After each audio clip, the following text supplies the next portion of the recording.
하나님의 말씀은 마태복음 5장 16절입니다. 이같이 너희 빛이 사람 앞에 비치게 하여 그들로 너희 착한 행실을 보고 하늘에 계신 너희 아버지께 영광을 돌리게 하라. 아멘.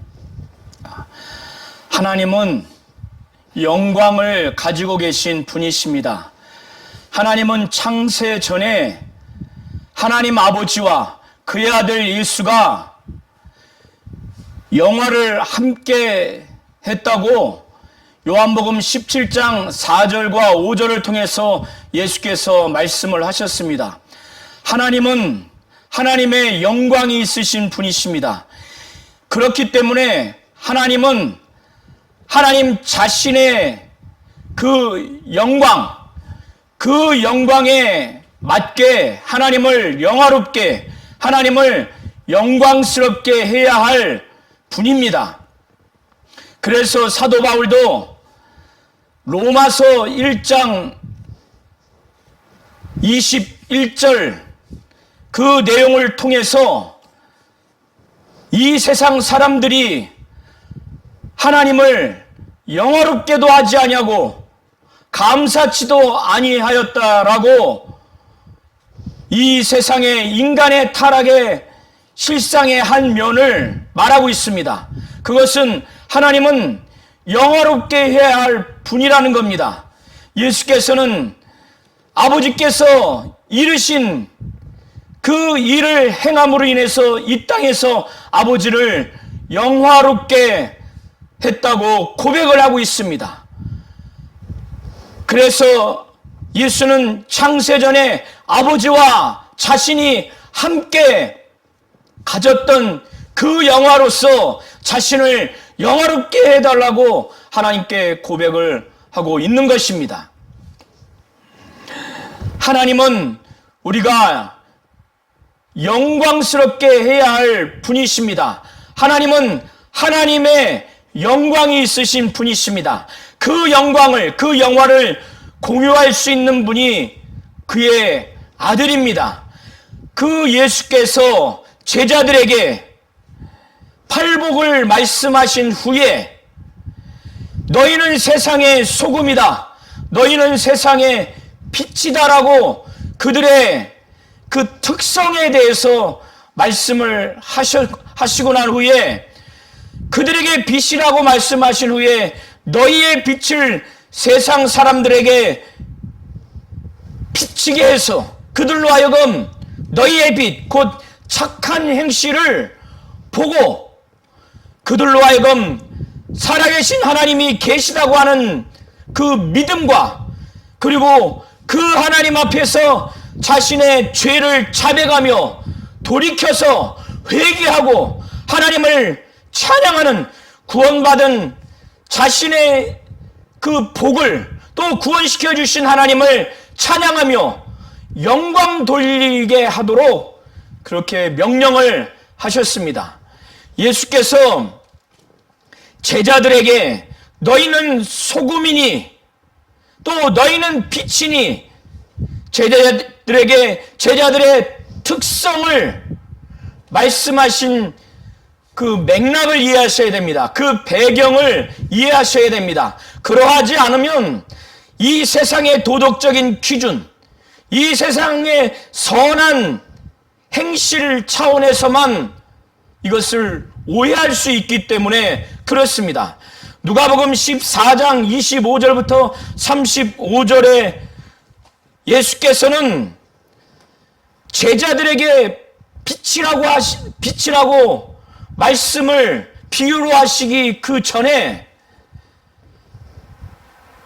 많은 무리들이 예수를 따라왔습니다. 따라오는 예수의 그 뒤를 보면서 많은 제자들에게 말씀을 하시기를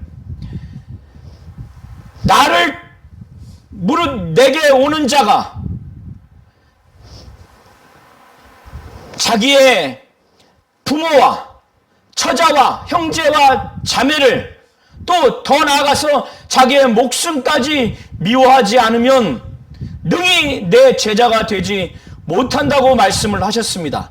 그리고 자기의 십자가를 지고 누구든지 예수를 따라오지 아니하면 능히 내 제자가 되지 못한다라고 말씀을 하셨습니다. 그러면서 능히 내 제자가 될 수 있도록 매우 제자가 어떠한 자이며 제자의 삶이 어떠한 삶인지, 그래서 그것을 신중하게 꼼꼼하게 살펴서 계산을 해서 신중하게 알아보고 결정하라고, 그런 차원에서 비유의 말씀을 두 가지를 하십니다.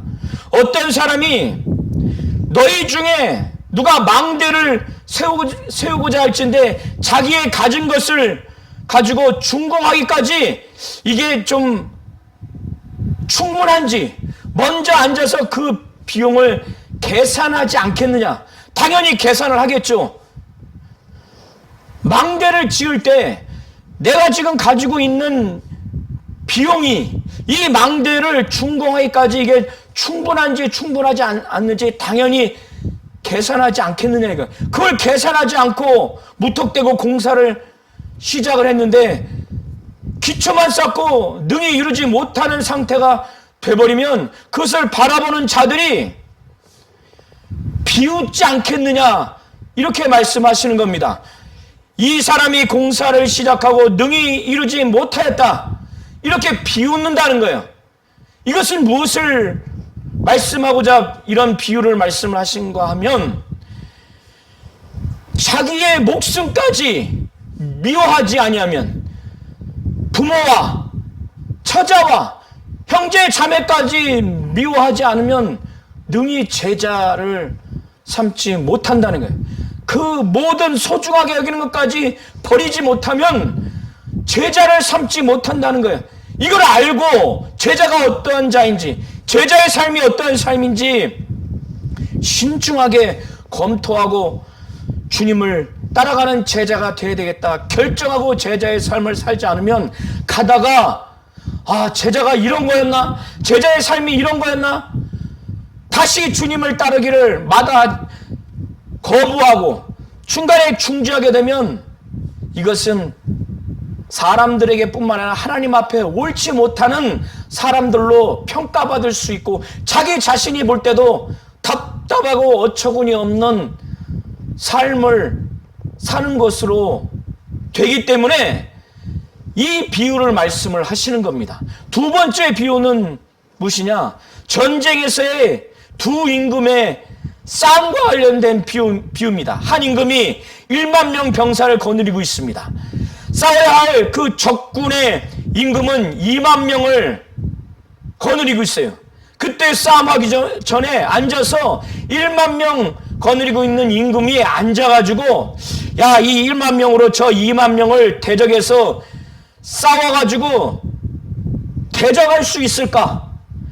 헤아리지 않겠느냐 이거예요. 당연히 헤아리겠죠.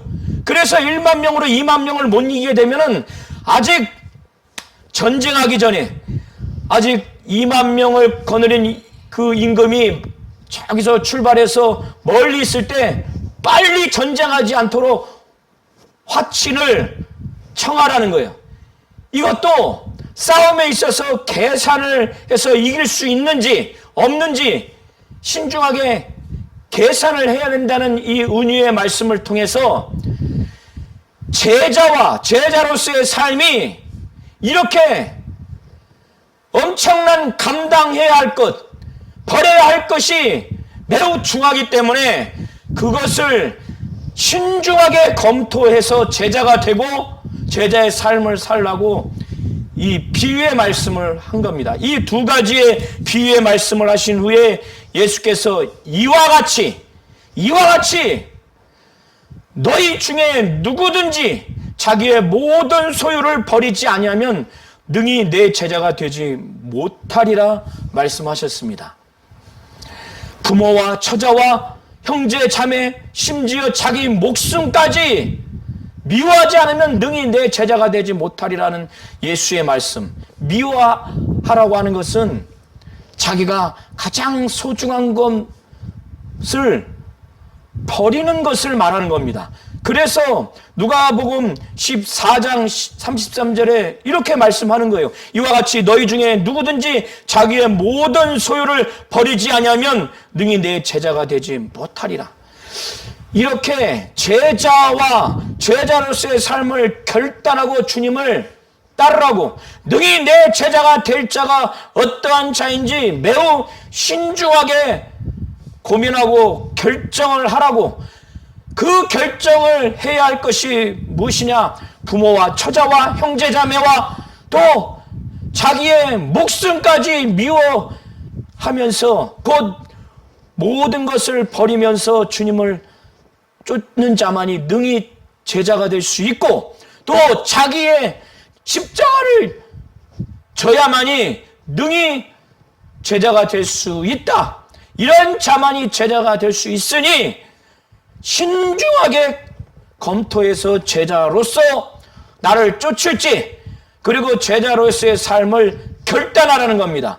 그런 후에 이러한 제자와 제자로서의 삶을 사는 이런 결단한 자가 세상의 소금이라는 겁니다. 그리고 이렇게 제자로서의 삶을 살기를 결단해서 그렇게 살아갔을 때 소금이 지니고 있는 짠맛을 가지고 있는 것이라는 겁니다. 이 말씀 후에 누가복음 14장 34절에 예수께서 말씀하시기를 소금이 좋은 것이다. 소금은 좋은 것이나 소금도 만일 그 맛을 잃으면 무엇으로 짜게 하리요?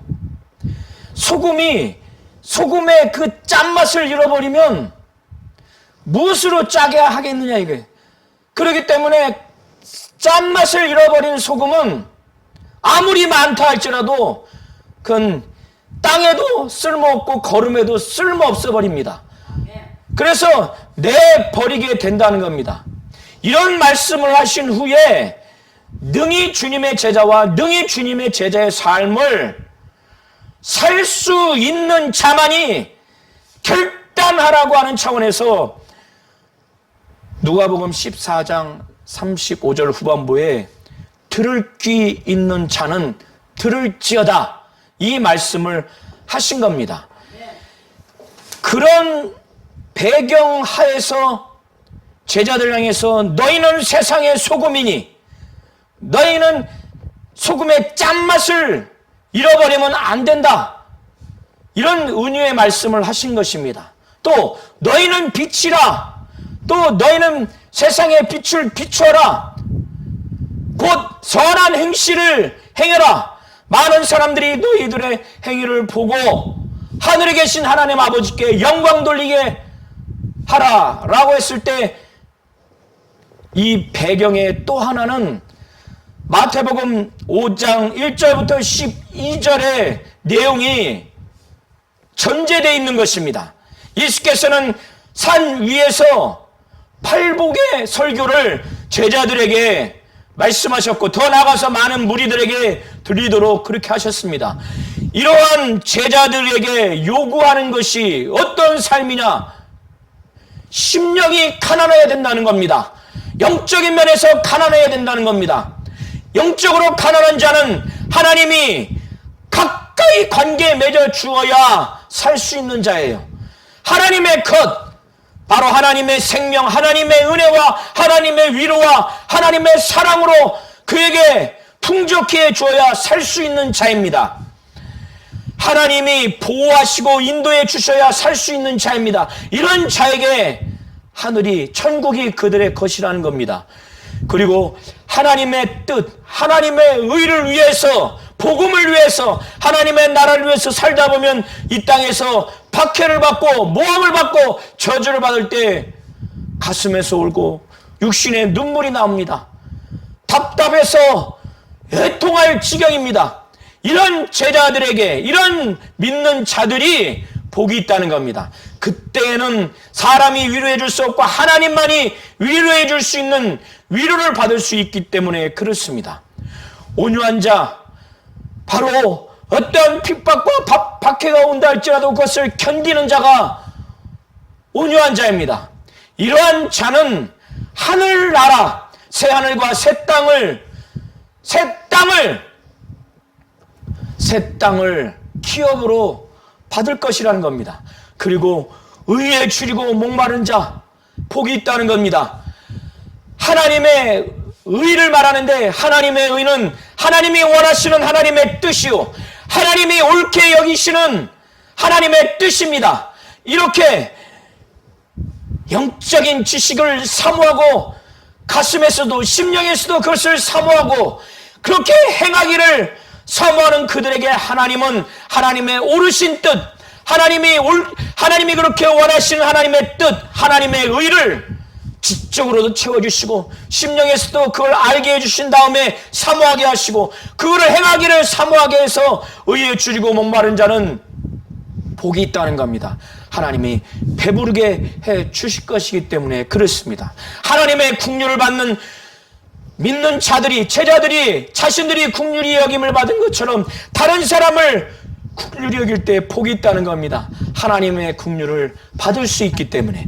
그리고 마음이 청결한 자, 시편 그 말씀을 통해서 배경으로 하고 있는데, 마음이 청결하다고 하는 것은 하나님을 구하고 또 하나님의 얼굴을 구하는 자가 마음이 청결한 겁니다. 이런 자들은 당연히 도덕적인 청결함도 갖고 있는 것입니다. 이런 자들이 복이 있는데, 그것은 하나님의 얼굴을, 하나님을 볼 수 있기 때문에 그런 것입니다.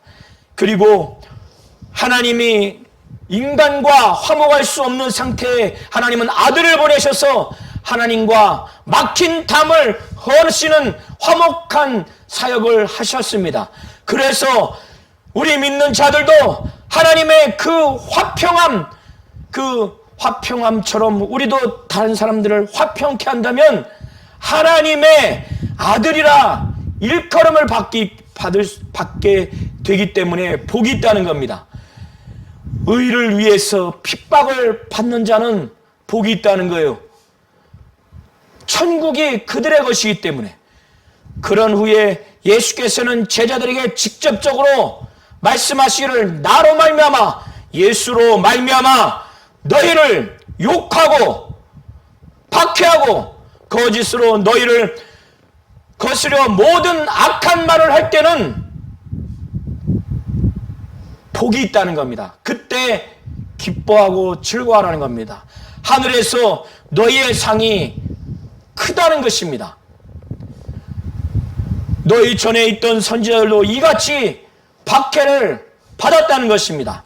이렇게 누가복음 14장 25절부터 35절을 통해서 능히 주님의 제자가 될 수 있고 능히 제자의 삶을 살 수 있는 그런 자가 되게 하기 위해서는 자기가 가지고 있는 모든 것을 다 버려야 한다는 거예요.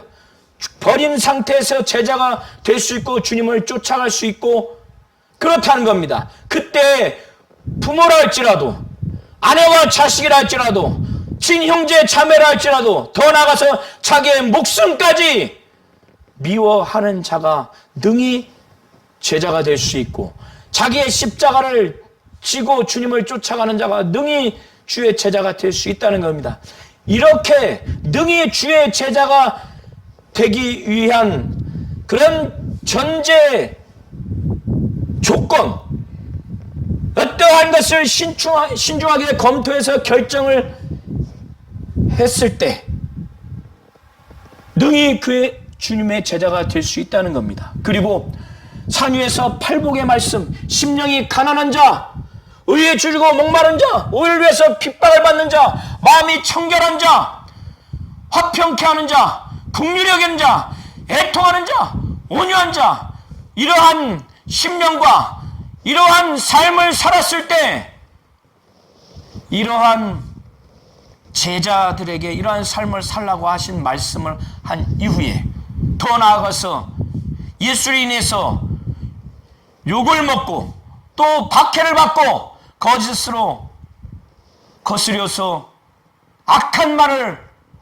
그것을 당했을 때 그것을 기쁘고 즐거워해서 하늘의 상을 바라보며 그 모든 것을 감당하는 제자들을 전제해 두고 너희는 세상의 소금이다, 너희는 세상의 빛이라라고 이렇게 말씀을 하신 겁니다. 이거를 잘 이해하시고 이런 맥락을 이해하신 다음에 예수께서 제자들에게 너희는 세상의 소금이니 너희는 세상의 빛이니 짠맛을 잃어버리지 말아라. 너희는 세상의 빛을 비춰라. 곧 착한 행실을 행해라. 이것을 잘 이해하시기 바랍니다. 그래서 예수께서는 너희는 세상의 소금이니 만일 소금이 그 맛을 잃으면 그 후에는 아무 데에도 쓸모가 없다는 거예요. 당연하지 않습니까? 이 당시에 팔레스타인 지역에서는 산에서 소금이 납니다. 그 소금을 채취하면은 소금에 염화나트륨만 있는 것이 아니라 다른 무기질도 있습니다. 불순물도 있어요. 그런데 이 염화나트륨이 녹아지게 되면 겉은 허연데 소금이 아닌 거예요. 짠맛이 없어지게 됩니다.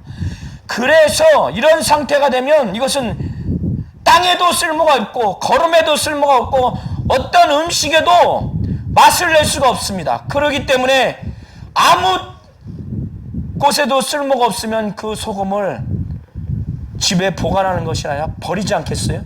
버리기 때문에 밟힙니다.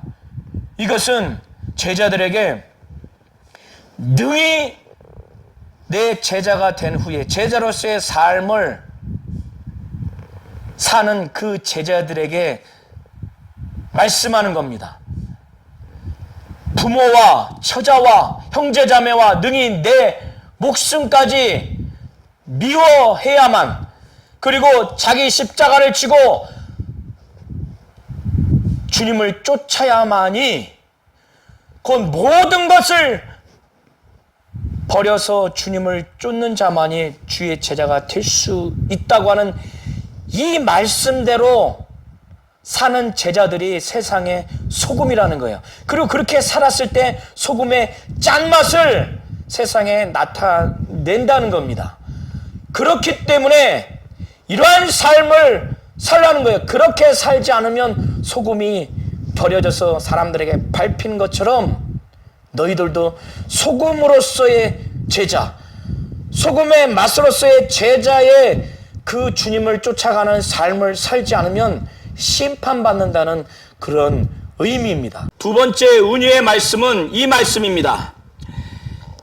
사람이 등불을 켜서 말 아래 두지 아니하고 등경 위에 두나니 이러므로 집 안 모든 사람에게 비춘다는 겁니다. 사람이 불을 켜지 않습니까? 등불을 켭니다. 등불을 켜면 등경이라고 하는 것은 과거에 심지에 불을 붙여서 방안을 환히 비추게 하기 위해서 만든 토기입니다. 토기로 만든 그 등잔입니다. 그래서 거기에 올려서 비치게 하는 것이지 말 아래에 두려고 하는 것이 아닙니다. 여기서 말은 곡식이나 또 여러 가지 곡물을 측량하는 기구입니다. 9리터에서 12리터 정도 측량할 수 있는 대박입니다. 불을 켜서 비추려고 하는 것이 등불을 킨 자의 목적인데 말 아래 둔다고 하는 것은 그것은 끄기 위한 것입니다. 말 아래 두면은 꺼집니다.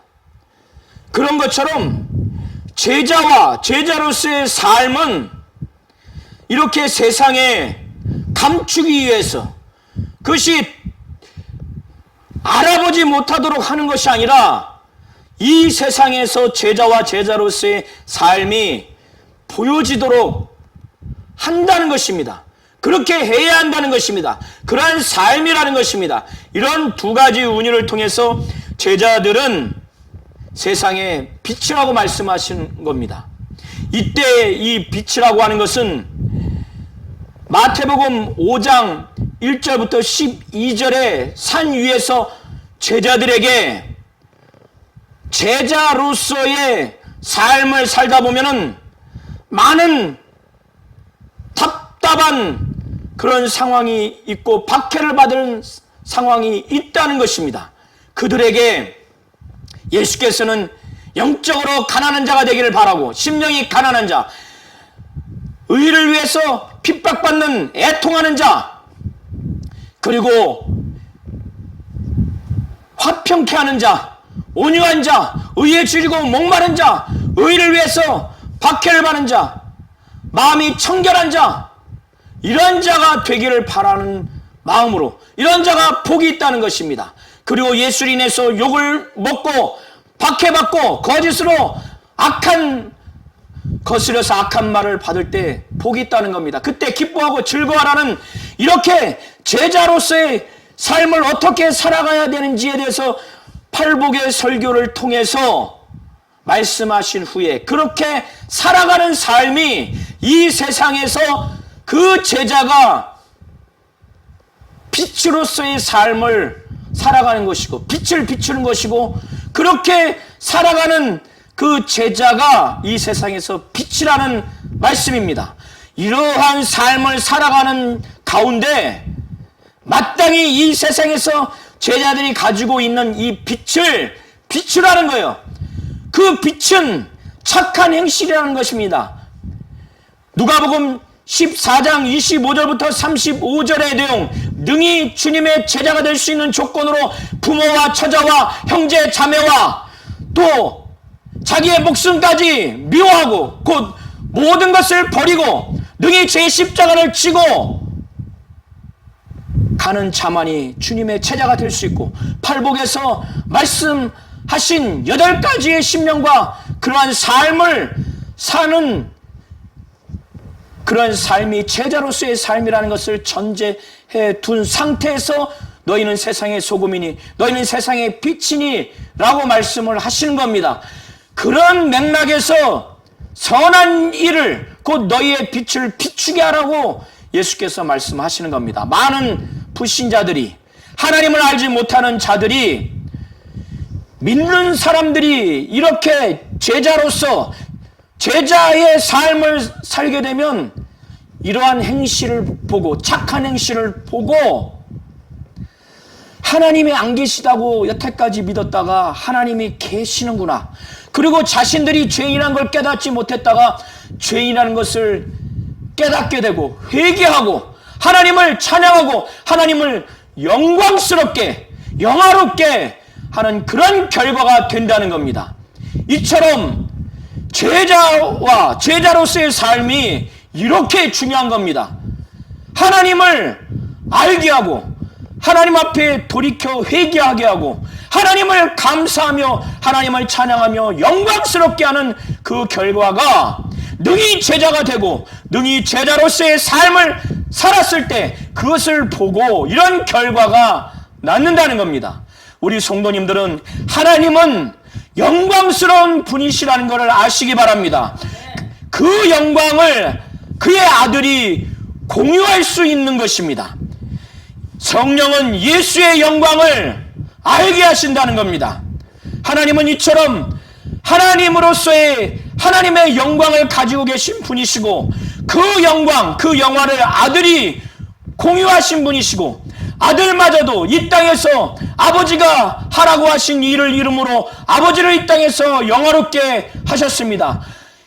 그러나 로마서 1장을 통해서 타락한 인간은 하나님을 영화롭게 하지도 아니하고 감사치도 아니한 그런 인간의 타락의 실상을 우리는 볼 수가 있습니다. 예수께서 아버지가 하라고 하신 일을 이루어 아버지를 이 땅에서 영화롭게 한 것처럼 영광스럽게 한 것처럼 제자들이 이 세상에 소금이요 빛이고 그래서 빛으로서 자기가 가지고 있는 이 빛을 비추라고 예수께서 말씀을 하신 겁니다. 너희의 착한 행실을 비추라고 하시는 겁니다.